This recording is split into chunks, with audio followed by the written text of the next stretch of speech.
Hello everyone. Welcome to Drishti Judiciary's latest initiative, the Law MCQs program. Practice questions covering legal current affairs, general knowledge, and previous year questions. Let's begin today's session. The first question is, which of the following freedoms is not included under Article 19 of the Constitution of India? Freedom of speech and expression, freedom of movement, freedom to form associations, और freedom of religion. निम्नलिखित में से कौन सी स्वतंत्रता भारत के संविधान के अनुच्छेद 19 के अंतर्गत शामिल नहीं है? वाक एवं अभिव्यक्ति की स्वतंत्रता, स्वतंत्र रूप से घूमने की स्वतंत्रता, संगठन बनाने की स्वतंत्रता या धार्मिक स्वतंत्रता। The correct answer is option D, freedom of religion. इसका सही उत्तर है ऑप्शन डी, धार्मिक स्वतंत्रता। Recently, in the case of the Federal Bank Limited versus Federal Bank Officers Association, the Kerala High Court ruled that there is no fundamental right to protest wherever one chooses, and reasonable restrictions can be applied to such a right if justified. Article 19, Clause 2 imposes reasonable restrictions on the right to freedom of speech and expression. हाल ही में federal bank limited बनाम federal bank officers association के मामले में केरल उच्च न्यायालय ने फैसला सुनाया कि जहां भी कोई विरोध करना चाहे वह उसका कोई मौलिक अधिकार नहीं है और यदि उचित हो तो ऐसे अधिकार पर उचित प्रतिबंध लगाए जा सकते हैं। अनुच्छेद 19 खंड 2 वाक एवं अभिव्यक्ति की स्वतंत्रता के अधिकार पर उचित प्रतिबंध लगाता है। Next question is, which section of the UP gangsters and anti social activities prevention act deals with the attachment of properties acquired through gang activities? Section 3, Section 14, Section 20 और Section 25। यूपी गैंगस्टर्स और असामाजिक गतिविधियां रोकथाम अधिनियम की कौन सी धारा गिरोह गतिविधियों के माध्यम से अर्जित संपत्तियों की कुर्की से संबंधित है? धारा 3, धारा 14, धारा 20 या धारा 25? The correct answer is option B, section 14। इसका सही उत्तर है ऑप्शन बी, धारा 14। In a recent case of Ajay Rai versus State of UP, the Supreme Court issued a notice to State of UP in response to UP Congress President Ajay Rai's petition seeking to quash his criminal trial under UP Gangsters and Anti-Social Activities Prevention Act.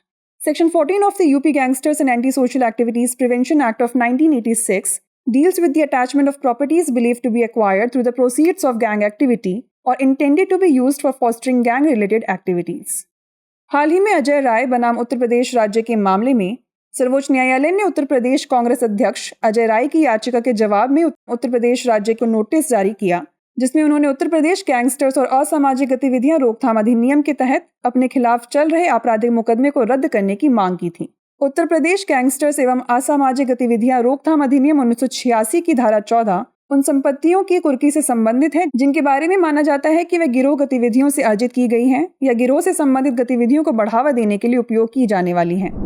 Next question is, which case clarified the scope of revisional powers under section 397 of CRPC according to the Supreme Court? KM Nanavati versus state of Maharashtra, state of Haryana versus Bhajan Lal, Madhu Limaye versus state of Maharashtra और Vishakha versus state of Rajasthan. सर्वोच्च न्यायालय के अनुसार किस मामले ने CRPC की धारा 397 के तहत पुनरीक्षण शक्तियों के दायरे को स्पष्ट किया? KM नानावती बनाम महाराष्ट्र राज्य, हरियाणा राज्य बनाम भजन लाल, मधु लिमिये बनाम महाराष्ट्र राज्य या विशाखा बनाम राजस्थान राज्य? The correct answer is option C, Madhu Limaye versus state of Maharashtra. इसका सही उत्तर है ऑप्शन सी, मधु लिमिये बनाम महाराष्ट्र राज्य। In the case of Madhu Limaye versus State of Maharashtra, the Supreme Court of India clarified the scope of revisional powers under Section 397 of CRPC. This case states that the powers should be exercised only in exceptional cases to correct a manifest illegality or to prevent gross miscarriage of justice. मधु लिमिये बनाम महाराष्ट्र राज्य के मामले में भारत के सर्वोच्च न्यायालय ने CRPC की धारा 397 के तहत पुनरीक्षण शक्तियों के दायरे को स्पष्ट किया। इस मामले में कहा गया है कि इस शक्ति का प्रयोग केवल असाधारण मामलों में ही स्पष्ट अवैधता को सुधारने या न्याय की घोर विफलता को रोकने के लिए किया जाना चाहिए। Next question is, dash is a transfer of ownership in exchange for a price paid or promised or part paid and part promised? Mortgage, licence, sale or lease. Dash भुगतान की गई या वादा की गई या आंशिक भुगतान और आंशिक वादा की गई कीमत के बदले में स्वामित्व का हस्तांतरण है। गिरवी रखना, लाइसेंस, बिक्री या पट्टा?